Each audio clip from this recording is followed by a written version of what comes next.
Halo, selamat datang di Bicara Bandar episode yang ke-10 bersama saya Arga dari Creative Trader. Pada podcast kali ini saya akan membahas khusus tentang IHSG, tentang pergerakan IHSG, tentang kejatuhan IHSG. Kita sama-sama tahu tepat setelah kita beres libur Lebaran hari Senin kemarin, ada surprise di IHSG di mana IHSG langsung dibuka minus 2%, turun 3 dan pada hari pertama turun 4%, hari Senin, hari Selasa dibanting lagi kalau nggak salah sekitar 3%, hari Rabu rebound sebentar di masa pre-closing diguyur lagi turun, dan tadi hari Kamis, hari ini harga IHSG dibanting lagi turun 3%. Kejatuhan ini adalah kejatuhan yang luar biasa yang tidak pernah terjadi sejak awal tahun 2021 ini, dan banyak yang bertanya-tanya, banyak yang coba menjelaskan, punya banyak versi tentang apa yang menyebabkan IHSG tiba-tiba jatuh. Ada yang mengangkat tentang kenaikan suku bunga di Amerika, ada yang membahas tentang koreksi bursa dunia yang sedang terkoreksi, yang di podcast 2-3 minggu lalu saya pernah mengatakan bahwa saya sama sekali IHSG tidak ada hubungannya dengan indeks dunia, dengan naik turunnya indeks dunia, tapi saat ini ketika indeks dunia turun, IHSG juga turun. Ada yang juga bertanya tentang sell in May and go away. Kami juga akan bahas, menjelaskan apa itu sell in May go away dan apakah kira-kira penurunan ini adalah bentuk dari sell in May and go away. Juga terakhir tentunya yang jadi strength kami adalah pergerakan asing di balik kejatuhan IHSG ini, dan tentunya saya akan sharing apa pandangan saya tentang kondisi IHSG sekarang dan apa yang kira-kira bisa apa yang sedang saya lakukan di IHSG saat ini, seperti itu. Oke, langsung aja kita mulai. Kebebasan bandar dan hukum tertinggi, kita mungkin bisa nggak suka, cuma ya kita nggak punya suara apa-apa, karena memang bursa ini sepenuhnya dikendalikan oleh bandar. Oke, jadi yang akan pembahasan kita, judul podcast ini adalah IHSG beneran bakal crash atau enggak. Karena ketika IHSG jatuh, kapanpun jatuhnya, baik pernah dibanting karena perang, pernah dibanting karena hutang perusahaan di Cina, dan lain-lain, akan selalu muncul para analis-analis, para analisa yang mengatakan IHSG akan crash. Support ini akan tembus ini, dan lain-lain. Berbagai macam versi tentang IHSG akan crash. Tapi terlepas dari akan crash atau enggak, fakta yang harus kita highlight di penurunan IHSG kali ini adalah penurunan IHSG 4 hari terakhir ini adalah penurunan terbesarnya at least pasca kejatuhan di pandemik di 2020 lalu. Jadi ini koreksi yang istimewa. Terlepas dari apa yang terjadi ke depan, apakah akan lanjut turun, apakah naik lagi, dan lain, ini koreksi yang istimewa. Jadi saya pun merasa butuh untuk membuat podcast ini sebelum saya harus pergi ke luar kota mulai besok pagi, sampai selanjutnya saya akan pergi ke luar kota. Jadi kita akan bahas dulu pembahasan orang-orang di luar sana, kenapa IHSG turun, dan penjelasannya, dan apakah Anda perlu khawatir akan hal itu atau tidak. Kayak gitu, karena ada banyak versi, kita coba bahas, kita coba sama-sama mengerti. Jadi ada banyak penjelasannya, cuma faktanya memang kita diberikan surprise back to work, kalau istilah kami, ya, pagi-pagi ketika setelah kita istilahnya masih jet lag lah, masih habis liburan, hari Senin harus masuk kerja, hari Senin buka market, setelah seminggu lebih libur lebaran, tiba-tiba kita disambut dengan kejatuhan IHSG ini. IHSG turun sampai ke 7.000, turun 3,4%, ini belum jam 10 aja udah turun seperti ini. Pagi-pagi seperti itu di hari Senin kemarin, itu faktanya. Bahkan kalau kita lihat penurunannya, ini hari Senin, ini hari Selasa, ini hari Rabu, hari Kamis pun turun lagi. Jatuhnya cukup luar biasa. Itu realitanya, kejatuhan yang luar biasa seperti itu. Dan otomatis kalau IHSG jatuh, otomatis para komentator saham, para analis ditanya, jatuhnya kenapa? Kenapa ditanya? Karena media butuh keluarin berita. Jatuhnya kenapa? Dan kalau Anda baca berita-berita, kambing hitam penyebab yang dipilih adalah IHSG jatuh karena merespon kebijakan The Fed. Karena the Fed itu mungkin ada yang nggak tahu the Fed itu apa, itu the Fed itu bank sentral di Amerika sana sebenarnya. Bukan di Indonesia, di Amerika sana. Jadi agak jauh bank sentralnya. Cuma itu yang terjadi bahwa di Amerika sana bank sentralnya menaikkan suku bunga, katanya itu yang buat IHSG jatuh. Kata komentator saham, kata analis. Mari kita sama-sama mengerti kira-kira apa penyebab ininya. Jadi ini misalnya ini berita lain adalah kenapa? Karena Bank Sentral AS atau The Fed akhirnya mengumumkan kebijakan menaikkan suku bunga sebesar 50 basis poin di usai rapat FOMC hari Kamis tanggal 5 bulan 5 2012. Jadi hari Kamis lalu ketika kita sedang libur lebaran, pejabat-pejabat Bank Sentral Amerika meeting terus bilang yuk kita naikin suku bunganya sebesar 50 basis point, itu 0,5% di sana kayak gitu. Dan katanya itu yang membuat IHSG jatuh seperti sekarang. Sekarang kita coba mikir kira-kira, karena IHSG jatuh itu karena harga saham jatuh. Karena BBRI jatuh, karena BBCA jatuh, karena Mandiri jatuh, karena Telkom jatuh, karena Astra jatuh, Goto jatuh. Saham-saham besar itu kompak dibanting semua hari Senin pagi. Kompak, semuanya kompak. Yuk kita hancurin semua, hancur semua. Dan hancur hari Senin pagi, itu yang buat IHSG jatuh. Katanya mereka dibanting karena suku bunga The Fed naik. Logikanya dari mana? Pertama, kalau ini misalnya, ini logikanya mungkin kalau Telkom punya utang ke The Fed misalnya. Kita korek ya, kita misalnya Telkom. Telkom utangnya bukan ke BRI, ke BCA, tapi ke The Fed, ke Bank Sentral Amerika. Utangnya terus tiba-tiba tanpa persetujuan Telkom dibilang suku bunganya naik 0,5%. 50 basis point itu 0,5%. Jadi 0,75%. Jadi bunganya darinya tadi 0,25% setahun, bayangin begitu rendahnya bunga di Amerika, jadi 0,75%. Terus karena itu, wah hancur Telkom. Bubar nih perusahaan. Mungkin sinyal jadi hancur gitu. Antena-antenanya jadi rubuh, segala macam, Telkomsel susah dihubungi dan lain-lain. Karena suku bunga The Fed 0,75%, makanya sahamnya hancur. Nggak make sense kan? Terus logikanya di mana?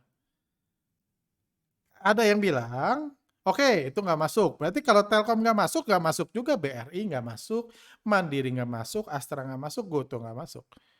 Jadi coba kita pikir kayak gitu.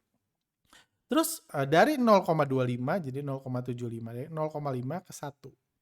Karena di Indonesia aja 3,5. Ada yang bilang, karena naik suku bunga 50 basis point, 0,5%, karena naik segitu, maka investor asing akan berbondong-bondong menarik dananya dari Indonesia, ditarik ke Amerika untuk dimasukkan ke deposito di Amerika.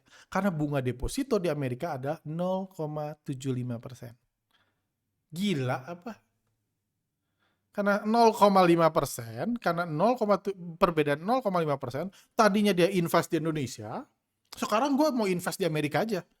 Gue mengincar suku bunga 0,75% atau 1% setahun. 1% setahun itu 100 juta, disimpan setahun jadi 101 juta. Operasional aja nggak ketutup. Bandar-bandar asing itu kalau returnnya cuma 1%, karena The Fed menaikkan suku bunga. Jadi nggak ada logikanya. Ini hanya kecap yang dipilih.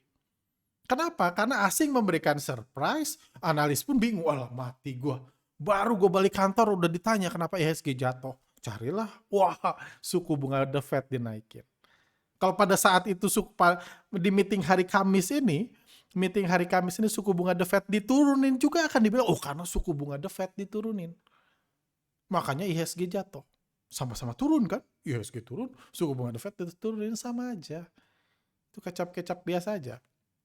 Jadi nggak ada hubungannya itu. Nggak ada hubungannya sama kejatuhan IHSG. Nggak ada logikanya asing mau keluar dari Indonesia, sahamnya terpaksa di cut loss semua karena gue mau masukin deposito di Amerika yang suku bunganya 0,75% sekarang. Sebelumnya 0,25%. 50 basis point 0,5% nggak ngefek. Jadi itu hanya kecap yang di analis, analis kasihan juga memang analis baru pulang, baru istirahat udah ditanya, IHSG udah jatuh harus ngarang alasan. Jadi nggak ada itu logikanya.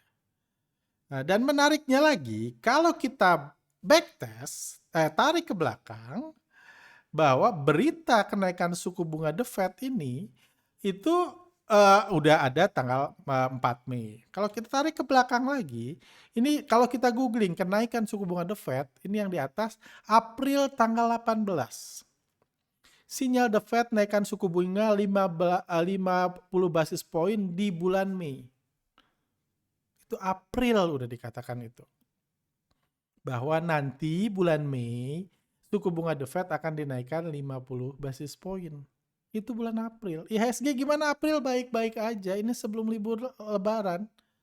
Baik-baik aja.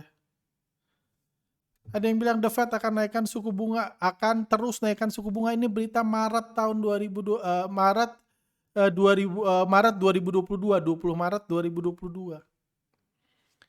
Ini tanggal 18 Maret, The Fed naikkan suku bunga acuan 25 basis point. Jadi bulan Maret, 18 Maret pun ketika ada berita dinaikkan suku bunga, jadi dinaikkan suku bunganya bulan Maret kemarin. IHSG gimana? Baik-baik aja, naik-naik aja. Januari naik, Februari naik, Maret naik, April naik. Jadi nggak pernah dipeduliin suku bunga itu. Komentator saham nggak pernah bilang IHSG naik karena suku bunga naik. Mungkin pernah sih. Kenapa IHSG naik? Karena suku bunga naik di bulan Maret. Tapi bulan April tiba-tiba jatuh. IHSG tiba-tiba jatuh, harus cari alasan, itu yang terjadi. Jadi IHSG naik-naik aja. Kayak gitu. Terus ada yang bilang, sekarang kita bahas, jadi nggak usah pusing mikirin suku bunga. Kecuali Anda punya deposito, mungkin Anda mau jual rumah, rumah Anda mau dijual, mau ditabungin di Amerika. Kenapa? Karena suku bunganya naik 0,5% setahun. Kayak gitu. Jadi, terus ada yang bilang karena bursa Amerika turun. Kalau Anda ngomong bursa Amerika, ini bursa Amerika udah turun dari Januari, Maret turun, April naik, Mei juga turun. Mei turun lagi. Jadi udah terjadi turun. Ini Dow Jones total turun minus 12% dalam tahun 2021. Jadi udah turun dari awal. Kalau ada yang bilang karena saham teknologi turun, indeks Nasdaq udah turun kayak gini, udah turun. Oh ini S&P 500, ini saham besarnya juga udah turun. Tapi turunnya bukan hanya kemarin, baru kemarin aja, sebelumnya naik terus sekarang turun, enggak. Udah turun dari sebelum bulan April turun, di bulan April turun, bulan Mei juga turun. Kayak gitu.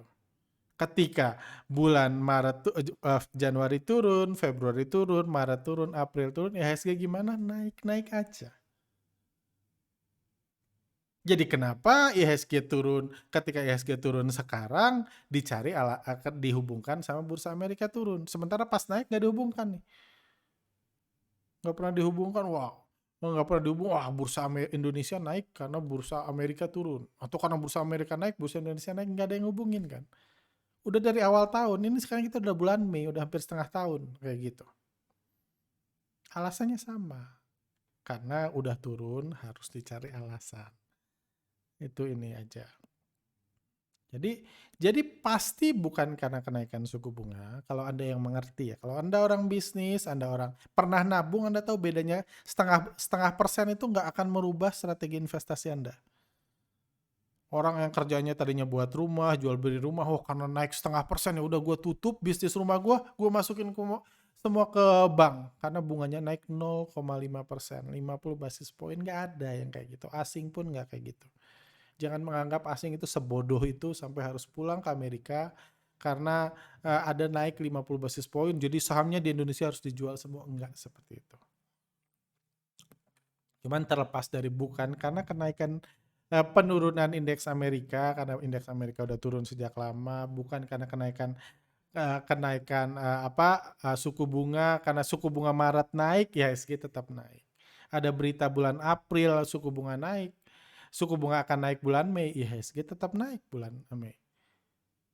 Cuma kebetulan aja pas dibanting jadi dihubung-hubungkan dan secara logika juga nggak masuk. Cuma kenyataannya IHSG tetap dibanting kan. Pertanyaannya kenapa? Balik lagi kenapa? Jawabannya sangat sangat sangat simpel. Karena IHSG karena investor asing jualan 2,6 triliun di hari Senin kemarin. Kalau Anda yang ngikutin podcast kami bilang kami nggak mau ngedukun, kami nggak mau nebak-nebak segala macam. Tapi ketika asing jualan besar, saya akan jualan. Sesimpel itu. Kapan saya nggak tahu dan saya nggak butuh tahu. Saya tinggal lihat aja. Ketika asing jualan, saya jualan. Kayak gitu. Itu aja. Jadi nggak perlu pusing-pusing.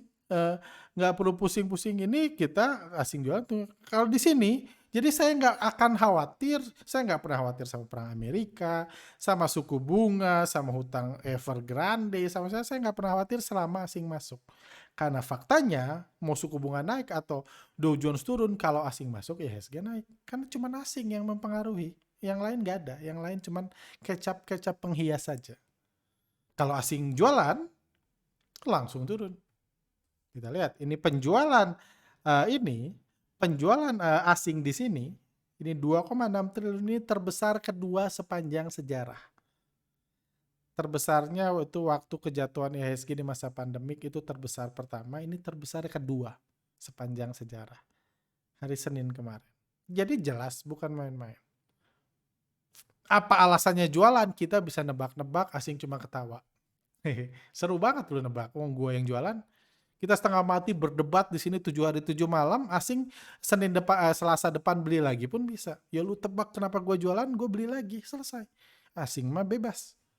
Kita cuma adu kecap aja menebak kenapa asing jualan. Boleh karena suku bunga, karena apa, hepatitis, karena apa, macam-macam bebas. Kayak gitu. Karena perang di ini nggak selesai-selesai dan lain-lain. Cuma faktanya asing jualan itu yang buat IHSG jatuh. Oke, sekarang ada satu fakta lagi tentang siklus sell in May and go away. Kayak gitu. Awal tahun ini karena memang saya sangat-sangat sibuk sejak sebelum libur lebaran, di libur lebaran dan after hari mulai besok ke depan pun saya akan sibuk banget. Jadi saya nggak sempet tuh bahas tentang IHSG. Terakhir kami banyak fokus bahas tentang GoTo kan. GoTo ini karena memang itu yang seru, itu yang dibahas pembelajaran menurut saya paling bagus GoTo. Cuman saya nggak sempat bahas tentang sell in May and go away. Cuman kalau saya lihat sih banyak YouTube yang bahas sell in May and go away. Saya nggak tahu mereka bahas apa, karena saya nggak nonton satupun. Cuman saya jelaskan dulu apa itu sell in May dan go away. Karena kami udah buat polling di Instagram, banyak yang nanya nih. Ini ada pertanyaan, apa benar kejatuhan IHSG ini memang bukti kalau sudah siklus IHSG akan turun? Ini memang sudah siklusnya nih, udah bulan Mei IHSG harus turun, makanya diturunkan oleh asing. Karena udah siklusnya. Ada yang bertanya lagi, era stock market 2.0 banyak perubahan, masihkah berlaku sell in May go away?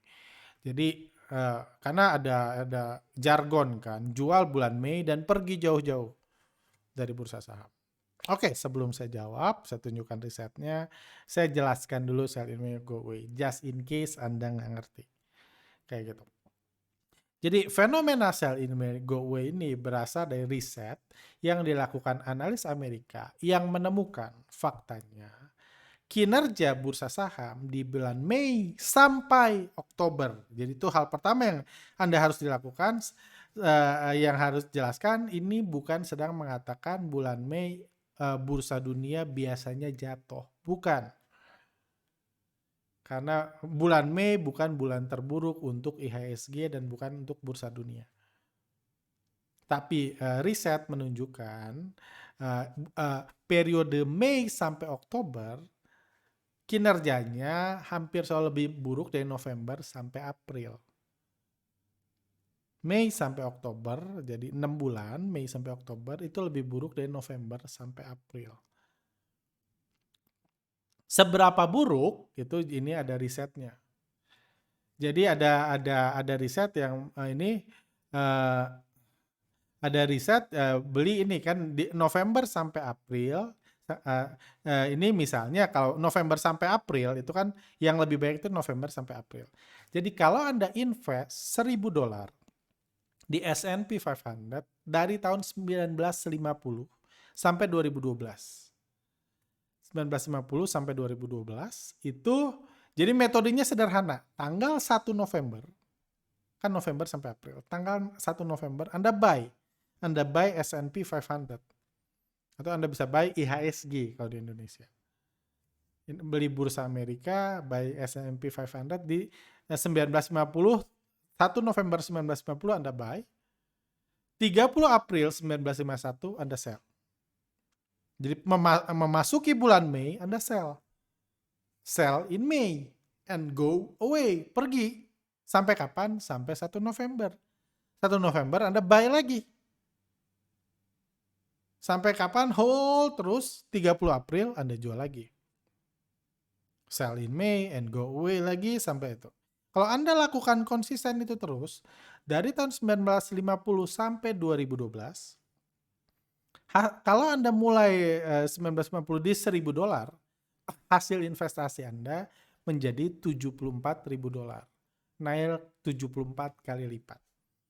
Itu kalau menggunakan metode sell in May and go away. Masuk bulan Mei, nggak punya saham, sampai Oktober, November beli lagi. Kayak gitu. Invest 1.000, jadi 74.000. Pertanyaannya, kalau dibalik gimana?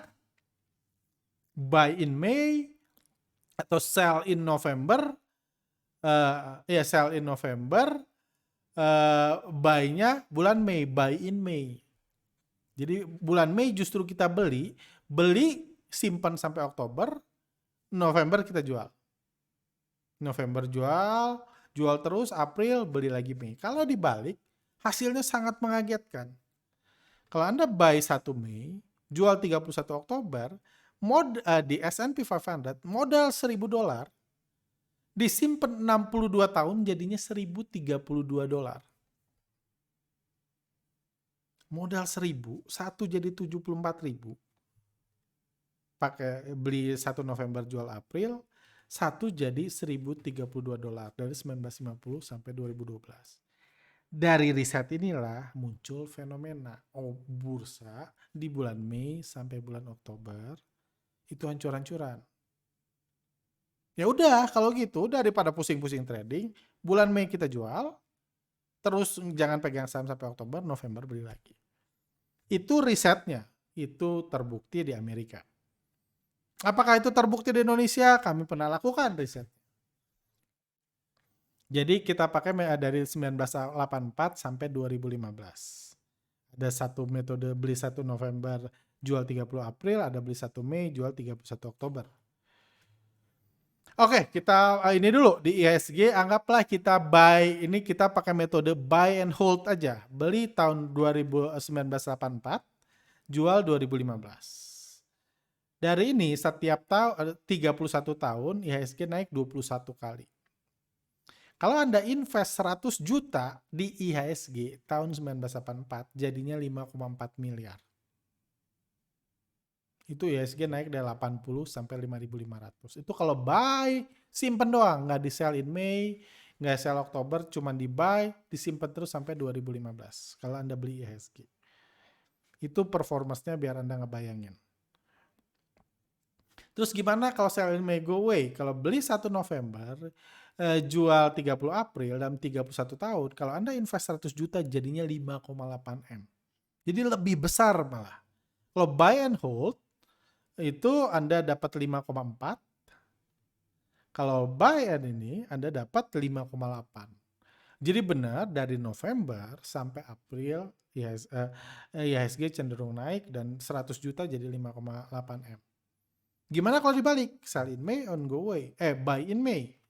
Kalau kita buy in May, dalam periode yang sama, 31 tahun, dari 84 sampai 2005, uang 100 juta jadi 92 juta. Gila kan? Di Indonesia malah rugi. Buy in May, jual Oktober. Anda 31 tahun konsisten. Tanggal 1 Mei beli, disimpan, 31 Oktober jual. Tahun depannya 1 Mei beli, simpan, 31 Oktober jual. Anda lakukan itu dari 84 sampai 2015 ya, sampai 2015 Anda lakukan itu, uang 100 juta jadi 92 juta. Ini dari riset kami sejak lama, ini saya korek lagi riset lama. Jadi kalau Anda tanya, sell in May and go away, berlaku di Indonesia nggak? Berlaku. At least sampai tahun 2015. Cuma kita tahu, kita harus realistis bahwa kita sekarang di stock market 2.0. Kalau Anda ngomong jadul, zaman dulu value investing juga bisa dipakai. Bukan bercandaan zaman dulu value investing. Dulu pun bisa dipakai. Warren Buffett kaya sama value investing dulu. Kayak gitu. Dulu pun bisa dipakai, cuma sekarang nggak bisa lagi kan. Jadi ada perubahan, apalagi di stock market 2.0. Jadi kita harus realistis, jangan cuma ngelihat metode 1950 gitu, kita belum lahir pun belum, orang tua kita pun mungkin belum lahir, kita pakai metode itu enggak tentunya. Kita lihat realitanya terdekat. Lalu kami buatkan nih riset. Tanggal 1 Mei, jadi ini 2012. 1 Mei sampai 31 Oktober, IHSG naik 4%. Tahun tersebut naik 13%, 1 November sampai 30 April, IHSG naik 16%. Jadi benar, 2012 IHSG jauh lebih baik 1 November sampai 30 April. Sementara di 2013 IHSG turun 10,2%. 1 Mei ini, tahun 2013 IHSG turun 1,5%, 1 sampai 30 April naik 8,2%. Ini tahun 2015 juga kayak gitu, yang tadi kan sampai 2015. Minus 12,5%, 1 Mei sampai 31 Oktober. Yearly-nya minus 12, ini minus 8,9. Plus 8,9. Ini 10 tahun terakhir. Jadi kita lihat memang ada kecenderungan IHSG sampai 2015 bergerak negatif di bulan Mei sampai 31 Oktober. Makanya invest malah rugi selama 31 tahun. Tapi itu dulu, itu semua stock market 1.0. Ketika fundamental masih dipakai, value investing masih dipercaya orang, dan itu dulu. Sekarang gimana? Karena kalau ini misalnya 2016, ini udah 12, ini 15, ini 4. Ini 5, ini 20, ini minus 4, dan lain-lain. Jadi banyak hal yang berubah kayak gitu. Terus kalau kita lihat rata-rata probability naik 10 tahun terakhir 1 Mei 10 tahun sampai tahun 2021 kemarin ya.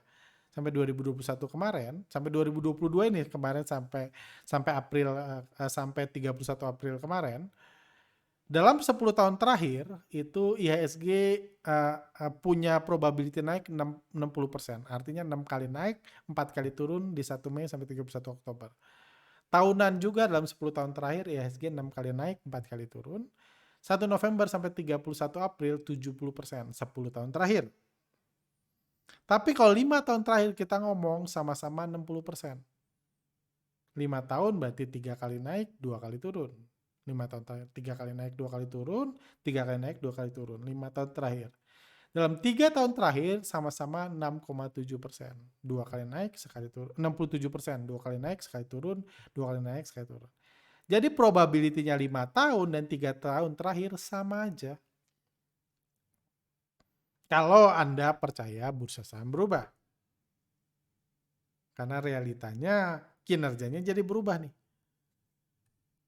Kalau kita buat performance IHSG, 10 tahun terakhir rata-rata IHSG naik di bulan Mei ini 1 Mei sampai 31 Oktober 2% rata-rata naiknya, tahunannya 6%, November sampai April 5%. 5 tahun terakhir 4, 5, dan 2. 5 tahun terakhir bahkan 1 Mei sampai 31 Oktober lebih naik. 3 tahun terakhir 5, 2, dan 1. Jadi kalau Anda 3 tahun terakhir, rata-rata IHSG cuma naik 1% 3 tahun terakhir. Dari 1 November sampai 30 April, tahunannya naik 2%, 1 Mei sampai 31 Oktober justru naik 5%. Kayak gitu. Jadi itu realita yang kita temukan di bursa kita.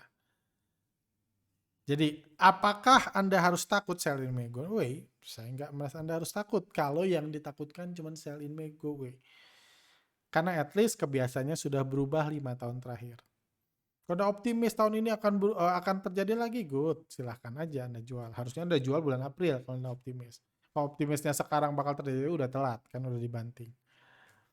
Gitu. Cuman saya nggak percaya siklus ini akan terus berlangsung, akan terus. Bukan berarti bulan ini nggak akan turun. Cuman maksudnya 10 tahun ke depan nggak akan lagi kinerjanya sama kayak tahun 2015, 2098, 84 sampai 2015 kemarin. Ini kinerjanya signifikan banget, bedanya menurut saya sih nggak lagi. Sekarang udah biasa aja, udah bebas Banda. Seperti itu. Jadi apakah saya khawatir dengan sell in May go away? Saya tidak khawatir. Walaupun saya cukup waspada di bulan Mei hari ini. Tapi kembali lagi, sell in May go away juga turunnya bukan bulan Mei biasanya. Ini turunnya bulan Mei. Kayak gitu. Seperti itu. Ada juga yang menyebabkan, ada yang berkata bursa saham turun karena kejatuhan pasar uang palsu. Saya sendiri nggak ngerti apa hubungannya pasar uang palsu, pasar upal digital, pasar kripto dengan IHSG. Nggak ada hubungannya kan. Kayak gitu. Cuma ya memang ya kita tahu kejadiannya bersamaan. Misalnya hari ini IHSG turun 3%, ada berita mengerikan kayak gini. The crypto bubbles burst. Misalnya apakah sign of stock market crash to come? Katanya apakah ini tanda stock market bakal crash juga karena upal-upal pada dihancurkan? Karena memang kejatuhan upal itu cukup mengerikan. Ethereum turun 20% hari ini dalam 24 jam. Luna, ini Terra Luna yang lagi ini, yang nggak tahu Ethereum itu salah satu upal digital yang paling populer di Amerika. Nah, Luna ini turun 98% dalam tahun ini. Dalam satu hari turun 98%, ini sangat mengerikan. Beritanya juga banyak menyebar hari ini, besok pun Anda bisa cari banyak. Jadi saya sih nggak tahu Luna ini apa, cuma namanya Terra Luna. Terra itu karena saya fasih berbahasa Portugis, Terra itu artinya tanah, Luna itu artinya bulan. Ya mungkin kalau di Indonesia kan dulu ada upal yang jaminannya tanah di surga kan. Tanah di surga. Mungkin kalau di orang bule-bule jaminan tanah di surga nggak tertarik ya. Makanya ini jaminannya tanah di bulan, Terra Luna. Seperti itu. Tapi tetap aja turun kalau udah dibeli sih hancur. Kayak gitu 98%. Jadi sangat mengerikan, cuman saya nggak melihat juga ini ada hubungannya. Kayak gitu. Ada hubungannya naik turunnya upal dengan kejatuhan IHSG. Oke, sekarang sebelum kita bahas kondisi IHSG secara foreign flow, saya akan coba jawab beberapa pertanyaan yang masuk. Apakah asing mulai profit taking atau hanya membuat lokal panik? Kalau Anda bilang apakah asing mulai profit taking, kalau hari Senin jual 2,6 triliun terbesar sepanjang sejarah, nggak ada dari kita yang berhak mengatakan asing tidak mulai profit taking. Karena dia udah jual 2,6 triliun. Sama kayak ketika asing belanja, akumulasi 2 triliun, kita nggak bilang, wah ini asing nggak belanja. Pakai dasar apa wong asing beli 2 triliun? Ini asing jual 2,6 triliun. Jadi apakah dibilang asing profit taking? Yes. Asing mulai profit taking? Yes. Mau Anda tanya hari Senin lalu, hari Selasa ini, hari Rabu, asing mulai profit taking? Iya. Mau kita nggak terima, asing tetap profit taking. Atau hanya membuat lokal panik. Ya agak debatable sih mengatakan lokal panik. Karena ingat ketika asing jual 2,6 triliun pas hari Senin kemarin, Anda bisa bilang lokal panik. Masalahnya kalau panik kok belanja. Itu kan yang debatable. Karena realitanya, yang datanya menunjukkan lokal belanja 2,6 triliun. Besoknya belanja 2,7 triliun, harusnya orang panik nggak belanja. Kenyataannya belanja. Yes, memang sebagian retail panik. Cuma lokal, kalau yang besar-besarnya terlihat nggak panik. Itu yang justru bahaya. Karena yang bagus itu lokal panik. Kayak gitu. Oke, jadi menurut saya ini asing bener profit taking, nanti kita bahas lebih lanjut. Jadi nggak hanya membuat lokal panik, karena lokal ya ada yang panik, ada yang enggak. Intinya lokal terus belanja, terus menyerahkan uangnya untuk diserap asing. Apakah dengan penggunaan IHSG saat yang tepat untuk membeli saham blue chip? Ya nanti saya jelaskan ya. Saya percaya Ya, ada banyak opportunity sekarang. Tapi bukan purely karena IHSG turun, tapi bagaimana IHSG turun dan bagaimana garis besar pergerakan asing. Seperti itu. Dari Suryo, dari Agus Tilimbong, adakah kemungkinan asing menganggap IHSG sebagai tempat yang prospek untuk mencari, aduh ini maaf kepotong, saya cari dulu. Cuma kayak gitu.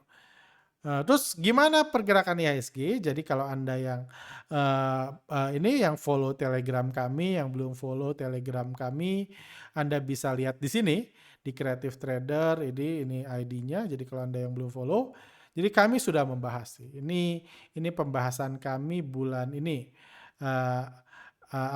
Pembahasan kami di hari Selasa lalu. Nah, ini kesimpulannya di Instagram, sudahkah badai berlalu? Karena kalau asing, menurut kami, kalau asing sudah berniat membuat lokal panik, balik lagi tadi, membuat lokal panik, maka idealnya harga saham di sesi kedua harusnya dibanting. Hari Selasa dibanting pagi-pagi, turun dalam, terus rebound siangnya. Idealnya sesi kedua justru dibanting, bantingan yang kemungkinan akan menjadi penyemangat investor lokal untuk melakukan cut loss di harga bawah. Jadi ciri-ciri lokal panik itu lokalnya jualan, cut loss, asingnya belanja. Kalau asingnya belanja lokalnya belanja 2 triliun, kita nggak bisa bilang panik. Sehingga mereka bisa buyback lagi asing. Tapi kenyataannya ini kejadian ini kan IHSG turun naik lagi, kenyataannya bukan strategi itu yang dipilih asing.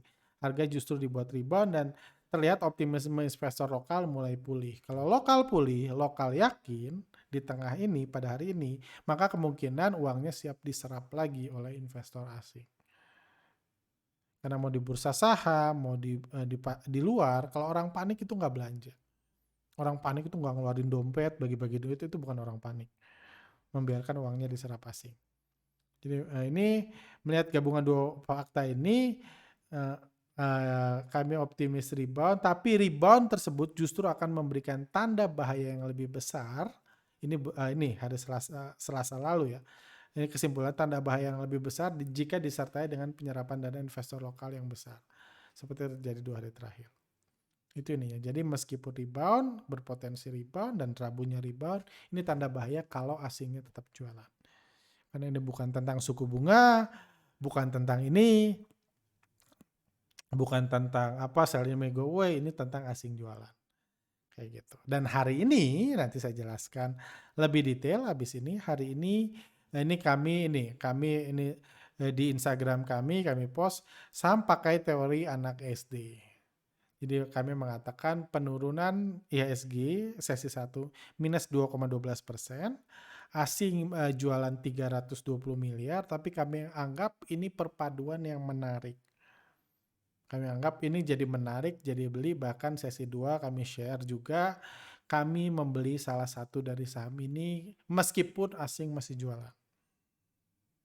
Meskipun asing masih jualan. Jadi ada yang protes, katanya ikut foreign flow, katanya asing beli, asing jual. Yes, memang itu yang saya lakukan.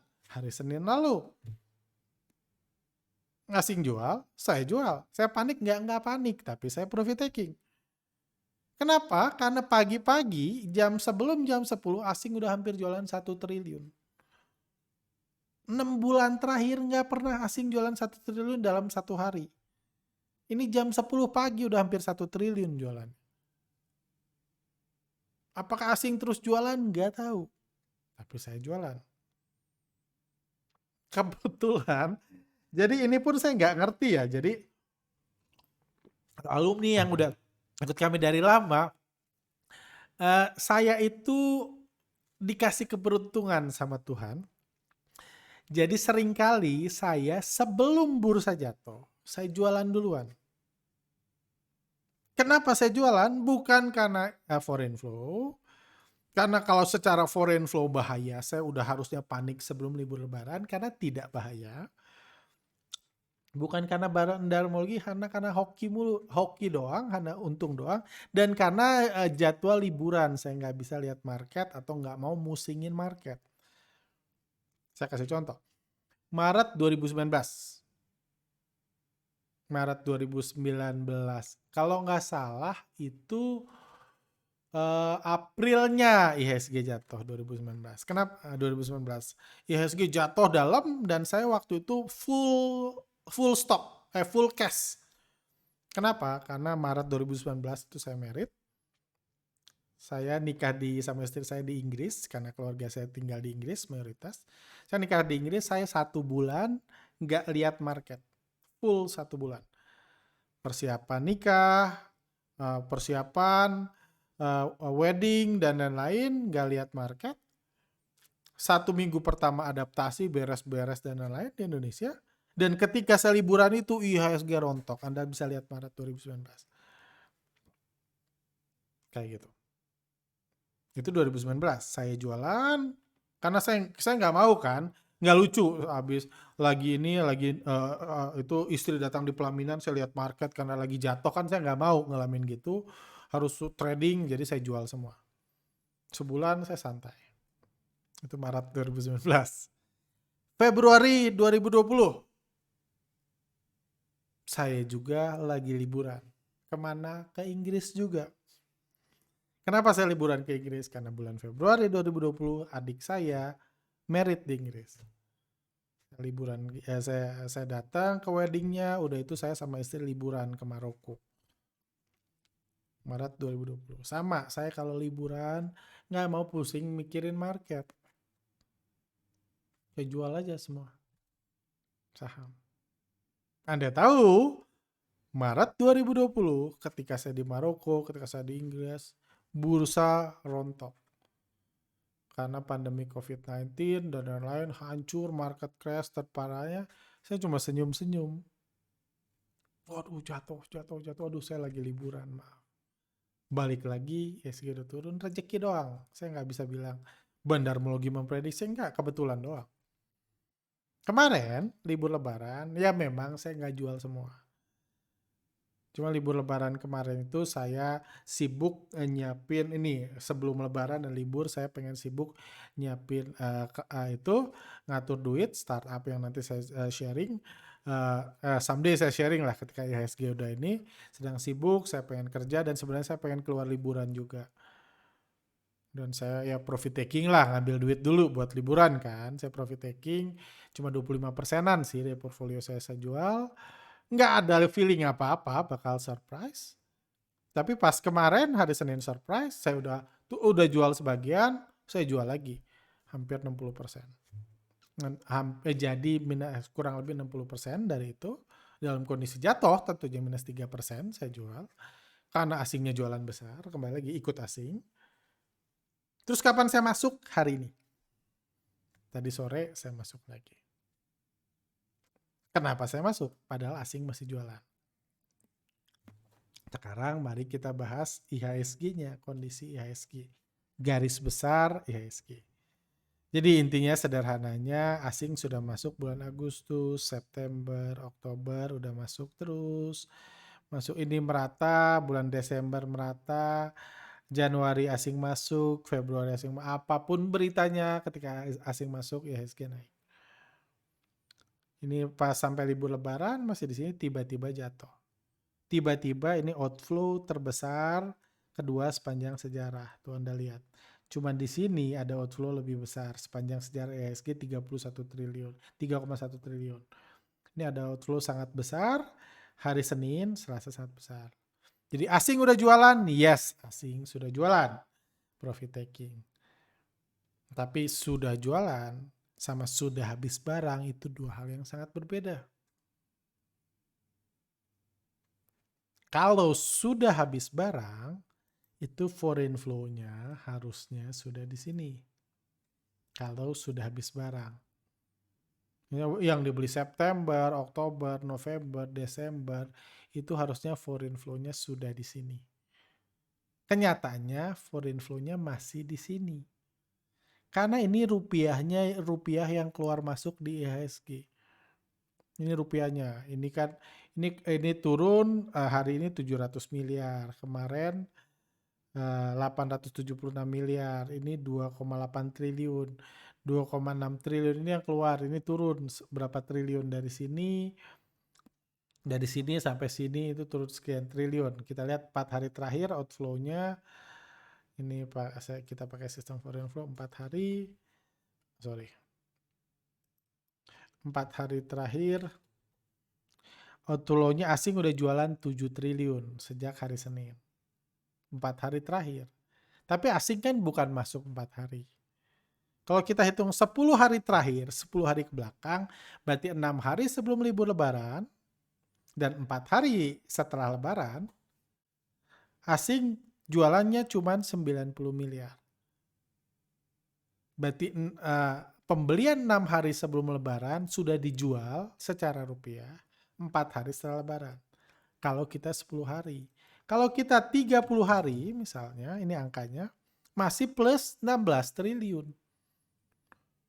Jadi 30 hari market terakhir plus sudah menghitung 4 hari asing profit taking, itu masih 16 triliun positifnya.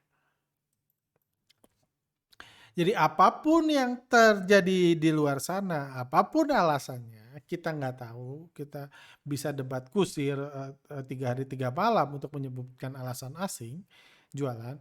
Yang pasti duit yang mereka masukin 30 hari terakhir, 40 hari terakhir, kita coba 50 hari terakhir kayak gitu.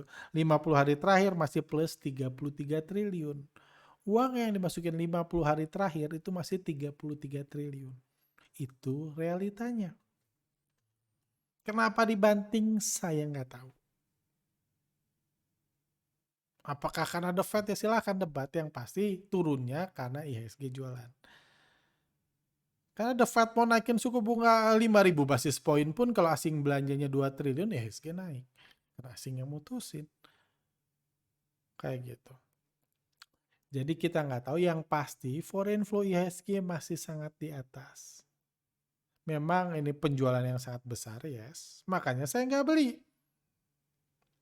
Anda kalau follow Telegram kami, Anda nggak saya bilang pas rebound, saya bilang ini niat jual asing masih besar dan lain-lain. Cuman hari ini kenapa saya beli tadi sore, itu IHSG-nya turun dalam 3%, tapi outflow-nya sudah sangat kecil, 700 miliar. 700 miliar ini nggak terlalu istimewa. Bulan Desember lalu pernah ada outflow 900 miliar. Ini pernah ada outflow 1 triliun. Ini 2 triliun, 2,6, 2,8. Tentunya saya khawatir. Cuma ini nggak signifikan. Tapi turunnya sangat signifikan. Jadi saya nekat cari saham-saham yang foreign flow-nya murah. Saya nggak ada waktu bahas itu, dan itu biar PR kalian PR teman-teman masing-masing aja. Kalau Anda yakin Anda ini, Anda masuk. Saya harap besok atau lusa, besok Jumat atau Selasa, kan Senin libur, Rabu asing mulai masuk lagi, mudah-mudahan lokal mulai cut loss dan IHSG naik lagi. Itu harapan saya. Harapan saya pertama seperti itu. Cuman kalau itu nggak terjadi, saya punya harapan lain. Coba saya cobain ya. Ini kita gambar-gambar di sini. Ini kan IHSG. Oke, sebentar. Kita buat ini dulu. Ini skenario saya. Nah, oke, kita buat. Kalau itu tidak terjadi, jadi harapan saya nih. Harapan pertama saya gambarin dulu. Jadi ini kan foreign flow, ini IHSG. Jadi harapan pertama saya adalah besok-besok kalau bisa IHSG-nya stabil, atau ini nggak naik turun ya, naik turun kayak gitu, tapi investor asingnya foreign flow-nya bergerak naik kayak gini. Itu harapan terbesar saya. Asingnya terus belanja, jadi lokal-lokal yang beli di sini, ini kan lokal beli 2,6 triliun, beli 2,8 triliun, beli 800 miliar, beli berapa 700 miliar. Lokal-lokal yang beli di harga atas ini diberikan opportunity, kesempatan untuk ngejual balik sahamnya di harga bawah oleh investor asing. Pada saat itu kecap-kecap boleh dikasih tahu lah, ada ekonomi terancam resesi dan alasannya apa, yang penting kalau lokal cut loss, asing belanja saya akan tambah happy, saya akan masukkan sisa uang saya yang ini, yang belum dimasukkan, kalau perlu saya tambah modal kalau ada opportunity sebaik ini. Karena menurut saya inflow asing ini terbesar sepanjang sejarah. Saya sih tetap optimis IHSG bisa naik. Walaupun memang kenyataan di luar sana, pasar UPAL dibanting, bursa Amerika dibanting, harga komoditas lagi dibanting, yes. Di luar sana sangat buruk. Tapi saya sudah terus percaya sama foreign flow, udah lebih dari 10 tahun, saya udah untung entah berapa banyak pakai foreign flow, jadi saya tetap percaya dengan foreign flow bahwa ini harapan ya. Harapan saya seperti ini. Kalau bisa lokalnya dikasih opportunity, kesempatan untuk cut loss, supaya asingnya beli lagi di harga bawah, akumulasi, dan saya harap bisa lanjut naik. Kalau itu terjadi, IHSG-nya turun, sideways, ini harapan terbaik dan asingnya masuk. Itu harapan pertama. Oke. Terus gimana harapan kedua? Cuman kan belum tentu itu yang terjadi. Sekarang ada kedua. Karena mungkin ada something di luar sana. Ada hal yang buruk yang membuat asing yang tadinya serius belanja after libur lebaran, dia mutusin untuk jualan besar-besaran ke lokal, duit lokal diserap dengan ini. Apapun alasannya, mungkin kita belum tahu alasannya. Mungkin aja asing akan kedepannya terus jualan. Asing kedepannya terus jualan mungkin. Asing mah bebas. Kalau dia mau menyerap duit lokal, dia bisa terus jualan. Cuma pertanyaannya, kalau asing baru jualan segini aja, IHSG udah turun segini, bayangkan kalau asing jualan sebanyak ini. Di tengah lokal-lokal yang mulai panik, mulai takut menyerahkan uangnya ke asing dan lain-lain, mungkin IHSG turunnya segini. Kalau asing jualan segini, IHSG turunnya segini, asingnya nggak cuan. Rugi, dia beli di sini, jualnya di sini.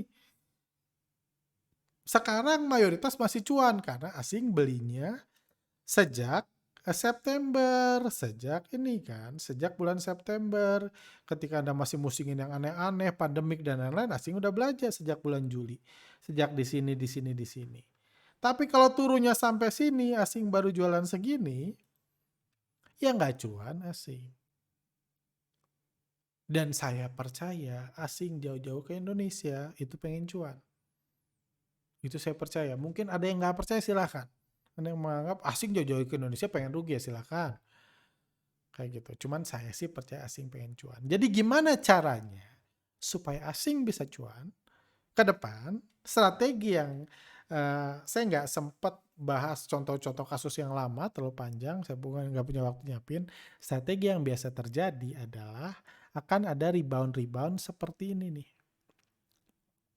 Karena lokal yang ketakutan adalah lokal yang tidak akan fokus membahagiakan asing, yang tidak akan membiarkan uangnya diserap oleh investor asing. Itu fakta. Kalau lokalnya takut, lokalnya panik, lokal either mau cut loss atau nggak mau beli. Kalau lokal mau cut loss, asing nggak bisa nyerap uang lokal. Karena lokalnya mau cut loss. Kalau lokalnya nggak mau beli, asing nggak bisa nyerap uang lokal. Gimana mereka profit taking? Jadi kalau itu terjadi, dibutuhkan aksi markup. Harganya dinaikin, guyur lagi banyak. Dinaikin, guyur lagi banyak. Mungkin kayak gitu. Tapi pelan-pelan asing melakukan penyerapan ke duit investor lokal. Kalau itu yang terjadi, saya kan udah baru beli ini di kisaran sini. Ketika mulai rebound dan saya lihat asing semakin jualan, saya jualan lagi. Saya ikutin lagi asing. Karena yang saya cukup yakin, kepercayaan lokal sudah rendah, perlu dipulihkan supaya uang lokal bisa diserap lagi oleh investor asing. Seperti itu. Jadi itu skenario saya. Itu yang membuat saya nekat. Saya bilang nekat kok. Asing masih jualan, saya beli. Saya nggak tahu, mungkin hal ini terjadi nanti. Mungkin. Mungkin nanti dibanting lagi dulu sekali lagi, mungkin hari Jumat. Dibanting lagi sekali lagi. Kalau memang lokalnya masih mau belanja, asing masih bisa nyerap, mungkin di sini dibanting lagi, baru rebound kayak gini mungkin. Kalau gitu saya mungkin rugi, saya beli lagi lebih bawah besok-besok. Hari Jumat atau hari Selasa depan. Jadi itu skenario saya, gambaran saya tentang IHSG ke depan. Seperti itu. Oke, saya jawab pertanyaan udah habis ya. Asing keluar berapa kaget Pak Arga? Apakah sebelumnya sudah diproyeksikan? Saya sudah jawab. Kapan kita buy? Saya sudah jawab. Apakah keluarnya asing bulan Mei merupakan tanda hancurnya IHSG? Ya sudah terjawab lah kurang lebih. Ini gimana? Udah percaya sama dukun saham nggak? Babang ganteng. Oh, thank you.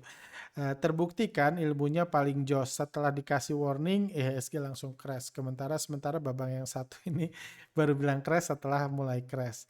Nggak guna sama sekali. Ya sudahlah, ini mungkin ya selain walaupun dia mengatakan saya ganteng, sepertinya dia lebih sensi, ya nggak usah saya jawab sih, karena kalau Anda hubungkan dengan ini mungkin ada hubungannya sama dukun saham kemarin ya, kan ada karena dukun saham di podcast kapan ya saya bahas. Ya setahu saya dukun itu mengatakan IHSG bakal crash itu kapan ya? Bulan ketiga, minggu ketiga bulan Juli atau minggu ketujuh bulan Juli, nggak tahu. Pokoknya bulan Juli sih saya ingat saya. Kalau nggak pun Juni. Karena merespon itu pun saya mengatakan, saya nggak butuh Juli. Kalau awal Mei asing jualan besar, Anda bisa nonton lagi podcastnya. Saya siap-siap jualan. Kalau bulan Juni bulan jualan besar, saya siap-siap jualan. Dan itu realitanya. Justru mengatakan IHSG akan crash minggu ke-7 bulan Juli, minggu ke-9, minggu ke-3 bulan Juli, terserah lah. Itu justru bisa mengacaukan orang. Karena kalau orang yang percaya menganggap, oh berarti masih naik nih sekarang. Walaupun asing jualan masih naik. Mungkin korban-korban itu yang beli-beli ketika jatuh itu karena menganggap crashnya nanti bulan Juli. Nggak guna kan, terbukti. Kalau dia dukun yang hebat, waktu ditanya itu ngomong bilangnya bulan Mei. Hari pertama setelah libur lebaran market crash kalau memang dia dukun yang hebat. Tapi ya sehebat-hebatnya dukun kan, yang nurunin asing. Kalau asing nurunin, jadi saya sih enggak ini. Ya nggak masalah dibilang, atau di-adjust. Kadang-kadang dukun kalau benar-benar jatuh di-adjust, oh tanggalnya salah. Saya salah ngomong, salah ngecap, dan lain bebas. Tiba-tiba jadi sekarang turunnya bebas.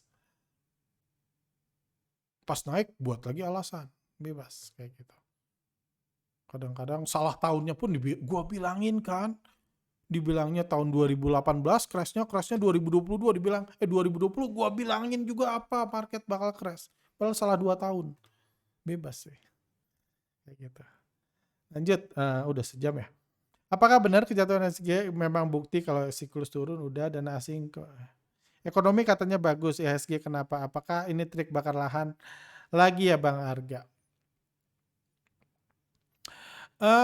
Agak ini sih, karena bakar lahan itu terjadi, teorinya bakar lahan terjadi, itu kalau tanahnya nggak subur lagi. Kalau melihat asing masih jualan 2 triliun, 2,7 triliun, tanahnya masih subur. Jadi belum bisa bakar lahan, dan sangat aneh lahan dia bakar setelah asing akumulasi 30 triliun dalam 50 hari terakhir dan lain-lain. Seperti dibahas tadi, menurut saya sangat aneh.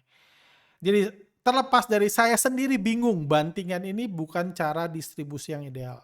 Mungkin buat rekan-rekan alumni nanti kita bahas lebih detail tentang metode-metode distribusi asing. Distribusi bandar ketika IHSG jatuh. Karena asing udah profit taking bertahun-tahun, sudah menyerap uang lokal bertahun-tahun, 10-15 tahun kebelakang pun sudah terjadi, jadi banyak contohnya. Dan penurunan hari ini, minggu ini cukup aneh. Jadi mungkin ada something wrong di yang kita nggak tahu. Bukan suku bunga, nggak make sense. Bukan ini, bukan bukan apa sih tadi suku bunga, bursa Amerika bukan, kayak gitu. Cuman ya ada kayak kekuatan yang besar yang membuat IHSG jatuh. Tapi seperti saya bilang, walaupun asing kedepannya mau profit taking terus, kalau mereka mau profit taking, ada profitnya, IHSG harus kayak tadi, at least harus dipermainkan dulu. naik turun, dan itu bisa jadi opportunity saya keluar kalau mau keluar full. Atau profit taking, mudah-mudahan yang dibeli kemarin, ini udah kemarin, udah ganti hari, ini udah jam 1, yang dibeli hari Kamis bisa saya jual dalam posisi untung. Seperti itu. Jadi itu pandangan saya tentang IHSG. Ya itu aja sih, udah hampir 1 jam. Mudah-mudahan membantu Anda materi ini, jadi Anda bisa memutuskan. Anda kalau mau panik, paniklah. Anda mau merasa harus cut loss, merasa Anda percaya market akan crash, silahkan lakukan saja. Saya nggak bisa memutuskan buat Anda, saya nggak ngerasa punya skill, punya kemampuan memutuskan buat Anda, tapi at least saya cerita apa yang saya katakan. Saya lakukan. Saya udah lakukan ini pas perang kemarin, pas ini saya bilang pas perang kan. Kalau besok Senin, kalau nggak salah Jumat juga podcastnya, kalau besok Senin ketika perang asing jualan 2 triliun, 3 triliun, saya panik. Tapi nggak jualan, ya udah, saya nggak usah panik. Kalau Evergrande, suku bunga, dan lain-lain, kalau asing jualan saya panik. Sekarang asing jualan. Cuman karena saham saya bukan 30 triliun kayak asing, saya jualan sehari aja udah setengahnya bisa kejual. Gampang saya jualan. Jualan sehari pun bisa langsung full cash saya, kalau saya mau.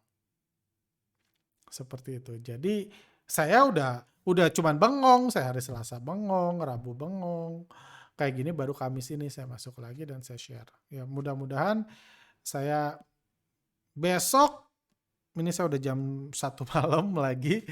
Besok pagi jam 8 saya udah ada meeting, saya masih di Bandung, besok ada meeting di Jakarta, udah itu saya harus ke BSD. Ada ini lagi, udah itu saya harus ke Medan, baru balik lagi hari Selasa ke Bandung. Jadi mungkin saya akan sedikit bahas, jadi fokus portfolio saya aja.